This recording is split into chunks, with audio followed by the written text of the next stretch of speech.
नमस्कार दोस्तों, मेरे इस कहानी के चैनल पर आपका बहुत बहुत स्वागत है। आज की कहानी है जिंदगी खुशहाल थी। मैं सोच रही हूँ कि हमें अपने पहले के विचार पर पुनर्विचार करना चाहिए।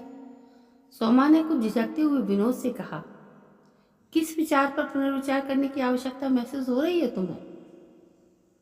विनोद ने आश्चर्य से पूछा। बात उसके पल्ले नहीं पड़ रही थी। वो बच्चे वाली, अब मुझे लग रहा है कि हमारा जीवन नीरस हो रहा है। बिल्कुल सूना सूना सा जीवन हो गया है। एक बच्चे के आ जाने से तब्दीली आ जाएगी जिंदगी में, सोमा ने कहा और उत्तर की आशा में विनोद को देखने लगी। वो सोचकर घबरा रही थी कि न जाने क्या प्रतिक्रिया होगी विनोद की। क्या कह रही हो सोमा? हमने तो इसी शर्त पर शादी की थी कि हमें बच्चा नहीं चाहिए। बच्चा पालने में बड़े झमेले हैं, इसे तुम भी मानती थी और मैं भी। सच पूछा जाए तो हमारे विचार की समानता के कारण ही तो हम शादी के बंधन में बंधे थे, विनोद ने हैरत के साथ कहा। उसका व्यवहार सोमा की अपेक्षा के अनुरूप भी था। ये सच था कि वो भी प्रारंभ में बच्चा पालने के झंझट में नहीं पड़ना चाह रही थी। उसने कई महिलाओं को देखा था, बच्चे के झमेले में पड़कर अपना कैरियर और शांति नष्ट होते हुए। बात तुम्हारी बिल्कुल ठीक है, इसलिए तो मैं पुनर्विचार की बात कर रही हूँ। मैं कहाँ कोई एक तरफा निर्णय थोप रही हूँ तुम्हारे ऊपर, सोमा ने शांत स्वर में कहा। सोचना भी मत, इसी शर्त पर हमने शादी की थी। जब शर्त ही नहीं रहेगी तो शादी टूटने से कोई नहीं रोक पाएगा। विनोद आग बबूला हो गया। मैं तो बस पुनर्विचार के लिए कह रही हूँ। दोबारा इस बात की चर्चा तब तक नहीं चलाऊंगी जब तक तुम ना कहो। सोमा ने मानो आत्मसमर्पण कर दिया। बात आई गई हो गई, पर कहीं ना कहीं यह विनोद के मन को मत कर रह गई। आज विनोद 30 वर्ष का है। उसकी पत्नी शोभा भी लगभग इसी उम्र की है। कई वर्षों से एक दूसरे को जानते थे। सोमा शादी नहीं करना चाहती थी क्योंकि वो बच्चा पालने की झंझट में नहीं पड़ना चाहती थी। उसने कई लड़कियों के कैरियर को बच्चा पालने के कारण बर्बाद होते देखा था और उसी राह पर नहीं चलना चाहती थी। विनोद भी इसी विचार का था। उसे भी लगता था कि बच्चा होने के बाद इतनी जिम्मेदारियां हो जाती हैं कि अपना जीवन जी नहीं पाता आदमी। वैसे तो दोनों एक दूसरे से प्रेम करते थे। दोनों ने एक दूसरे के विचारों के मेल के कारण ही शादी करने का निर्णय लिया था। दोनों खुश थे, किसी प्रकार का तनाव न था और जिंदगी बहुत ही सुचारू गति से चल रही थी। पर सोमा के पुनर्विचार वाले प्रस्ताव से वो कुछ असहज महसूस कर रहा था।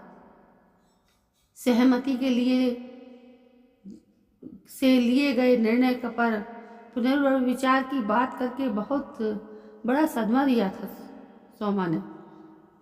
पर विनोद ने अपनी स्थिति स्पष्ट कर दी थी। इसके बाद कई महीनों तक सोमा ने इस बारे में कोई बात नहीं की, पर कहीं ना कहीं सोमा के व्यवहार से उसे लग रहा था कि बच्चे की चाहत उसके मन में बहुत अधिक है। उसे यह डर भी सता रहा था कि सोमा फिर से इस बात की चर्चा न करने लगे और उस पर कोई दबाव न बनाए। साथ ही उसे यह भी लग रहा था कि कहीं बच्चे की चाहत पूरी ना होने पर वो नाराज ना हो जाए और आगे चलकर तलाक न ले ले, तो क्या एक बच्चा हो जाने दें। हाँ, वो इस प्रश्न का जवाब उसे नहीं मिल पा रहा था। क्या वो इस शर्त पर बच्चा होने के लिए तैयार हो जाए कि वो बच्चे की देखभाल में कोई मदद नहीं करेगा और यह सोमा के अकेले की जिम्मेदारी होगी। पर घर में बच्चा रहेगा तो कैसे वो एकदम से उससे दूरी बनाकर रख पाएगा? इस प्रश्न का कोई हल उसे नजर नहीं आ रहा था। सिर्फ इस कारण से पिता बनना कि उसकी पत्नी इसके लिए एक तरफा चाहत रखती है उचित नहीं होगा। यह न सिर्फ उसके लिए उचित नहीं होगा बल्कि बच्चे के लिए भी उचित नहीं होगा। वैसे सोमा भी गलत नहीं है, क्योंकि अगर उसका विचार बदल गया है तो वो उसके लिए स्वतंत्र है, क्योंकि अपने निर्णय पर, अपने शरीर पर उसका अधिकार होना ही चाहिए। अब पति पत्नी के विचार में ऐसा विरोध है तो फिर क्या किया जाए? कई सप्ताह इसी उधेड़बुन में फंसा रहा विनोद। सोमा ने उसके बाद कुछ कहा नहीं और हमेशा सहज रहने की कोशिश करती रही, पर कहीं ना कहीं उसके चेहरे पर उदासी के भाव दिख जाते थे। शादी इसी शर्त पर होने के कारण सोमा उससे इस बारे में बात नहीं करती थी। धीरे धीरे विनोद पर सोमा की उदासी का प्रभाव पड़ने लगा। उसका दिल कहीं ना कहीं सोमा की उदासी का जिम्मेदार खुद को मानने लगा। यह ठीक है कि शादी की शर्त पर कायम रहना चाहिए, पर परिवर्तन तो जीवन का नियम है। किसी के विचार में समय के साथ परिवर्तन होना स्वाभाविक है और ऐसी कोई विशेष मांग नहीं थी सोमा की जिसे पूरा नहीं किया जा सकता। और सबसे बड़ी बात यह कि सोमा इसके लिए कोई जिद भी नहीं कर रही थी। पर क्या पति का दायित्व तो नहीं होता पत्नी की खुशी का ख्याल रखने का? वैसे वो सोमा को खुश रखने का हर संभव प्रयास करता रहा है। एक रविवार को विनोद और सोमा नाश्ता करने के बाद बैठे हुए थे। थोड़ी देर टीवी देखने के बाद विनोद बेडरूम में जाकर लेट गया। टीवी पर चुनाव से संबंधित और इजराइल, ईरान, रूस यूक्रेन के झगड़े से संबंधित चर्चा अधिक हो रही थी, जिसमें दोनों की कोई रुचि नहीं थी। सोमा भी उसके बगल में आकर लेट गई। विनोद ने सोमा को अपनी ओर खींचते हुए कहा, मुझसे तुम्हारा उदास चेहरा देखा नहीं जाता। उदास चेहरा? मैं कब उदास रहती हूँ? सोमा ने विनोद के कंधे पर सिर रखकर कहा, झूठ मत बोलो। जब से मैंने तुम्हारे पुनर्विचार के प्रस्ताव को ठुकराया है तुम बुझी बुझी सी रहती हो। विनोद ने अपनी बाहों में सोमा को कसते हुए कहा, अरे ऐसा कुछ नहीं है, तुम इसकी बिल्कुल फिक्र ना करो। बस ऐसे ही मन में बात आ गई थी। बेशक बच्चा पालने में काफ़ी झंझट है। मैं भी इस पचड़े में नहीं पड़ना चाहती। सोमा ने अपनी बाहों में विनोद के लपेटते हुए कहा, बच्चा पालने की झंझट से बड़ा एक और झंझट है। विनोद ने कहा। क्या? सोमा चौंक गई। अपनी पत्नी को उदास देखना। विनोद ने मुस्कुराकर कहा, अरे ऐसा कुछ भी नहीं है। सोमा ने कहा, मान लिया कुछ भी नहीं है। यदि मेरा विचार बदलकर एक बच्चा पैदा करने का हो जाए तब तो तुम मानोगी? विनोद ने कहा। सोमा ने विनोद की आंखों में झांकते हुए हामी में सिर हिला दिया। और मुस्कुरा पड़ी। आज कई दिनों के बाद विनोद ने सोमा के चेहरे पर उन्मुक्त हंसी देखी। दोनों ने शादी इस शर्त पे की थी कि बच्चा नहीं चाहिए। आज दोनों इस बात पर सहमत थे कि बच्चा चाहिए। दोनों ने एक दूसरे की भावना का ख्याल रखकर यह निर्णय ले लिया कि एक बच्चा होना ही चाहिए। छुट्टी का दिन था और दोनों एक दूसरे से लिपटे हुए थे। थोड़ी ही देर में दोनों उत्तेजित हो गए और फिर एक दूसरे की बाहों में खो गए। हमेशा की तरह आज विनोद को कंडोम की आवश्यकता नहीं थी। दोनों जब एक दूसरे से अलग हुए तो हाँफते हुए विनोद ने कहा, बिना कंडोम के आनंद थोड़ा बढ़ जाता है ना। सोमा ने शर्मा कर कहा, धत। इसके बाद से उन दोनों के बीच कंडोम कभी नहीं आया। पहले कभी बिना कंडोम के साथ हो भी लेते थे तो सीमा 24 घंटे के अंदर पिल ले लेती ताकि गर्भ न ठहरे। दोनों अब बिना किसी सावधानी के खुलकर सहवास का आनंद ले रहे थे और अपेक्षा कर रहे थे कि शीघ्र ही सोमा गर्भवती हो जाएगी।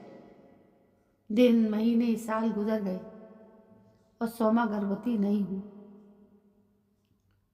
तब उन्हें चिंता हुई। अब तक दोनों ने एक बच्चा होने का मन बना लिया था। इशारों ही इशारों में घर वालों को भी बता दिया गया। यह योजना भी बना ली गई थी कि प्रसव के लिए सोमा अपने मायके जाकर 2-3 महीने रहेगी और फिर वहाँ विनोद के माता पिता आ जाएंगे। बच्चे के लालन पालन में सहायता करने के लिए दोनों ने अपने अपने स्तर से गर्भ ठहरने के उपाय शुरू कर दिए। इससे संबंधित जानकारी साहित्य, गूगल आदि से लेना शुरू कर दिया। कहीं से पता चला कि मासिक धर्म के कुछ दिनों बाद संभोग करने से गर्भ ठहरता है। कई महीने यह करके भी देख लिया। फिर चक्कर शुरू हुआ डॉक्टरों का। सारे टेस्ट हुए, कहीं कोई कमी नहीं मिली। डॉक्टर भी हैरान थे कि आखिर कमी कहाँ है। दोनों पति पत्नी अवसादग्रस्त हो गए। सोमा को खुद से ज़्यादा विनोद की चिंता होती थी। उसे लगता था कि उसने यह बात नहीं उठाई होती तो शायद इस मानसिक अवसाद से विनोद न गुजरता। कृत्रिम गर्भधारण, IVF और न जाने क्या क्या उपाय किए गए, पर कुछ भी काम ना आया। डॉक्टर ने ना कोई कमी बता पा रहे थे, ना कोई उपाय कर पा रहे थे। इस अवसाद का प्रभाव उनके सेक्स जीवन पर भी पड़ने लगा और विनोद चिड़चिड़ा होता जा रहा था। पहले वो सेक्स का खुलकर आनंद लेता था, अब सेक्स का एक ही मकसद रह गया था कि किसी तरह गर्भधारण हो जाए। सेक्स का आनंद जाता रहा। कभी कभी सोमा को यह भी लगता कि बार बार पिल लेने से नुकसान हुआ है। शुरू के दिनों में अक्सर बिना प्लान के सेक्स हो जाता था, जिसके कारण उसे पिल लेनी पड़ती थी। एक दिन विनोद उदास सा बैठा हुआ था। सोमा उसकी बगल में आकर बैठ गई। उसके कंधे पर सिर रखकर बोली, सॉरी विनोद, मैंने बच्चे वाली बात उठाकर खुद को और तुम्हें नाहक परेशान कर दिया। विनोद उसका सिर सहलाकर रह गया। उसकी आंखें डबडबा गईं। अब कोई उपाय भी तो नहीं बचा। तो दोस्तों, ये होता है अपनी ही ज़िंदगी के साथ खेलना। एक नादानी की वजह से जो ज़िंदगी खुशहाल चल रही थी वो बदहाल हो गई। तो दोस्तों, कैसी लगी आपको ये कहानी? यदि कहानी पसंद आई हो तो प्लीज़ मेरे इस चैनल को सब्सक्राइब करना ना भूलें, जिसका नाम है हमारी कही। कल मैं फिर हाजिर होती हूँ आपके सामने एक नई कहानी को लेकर। तब तक के लिए जय हिंद, वंदे मातरम।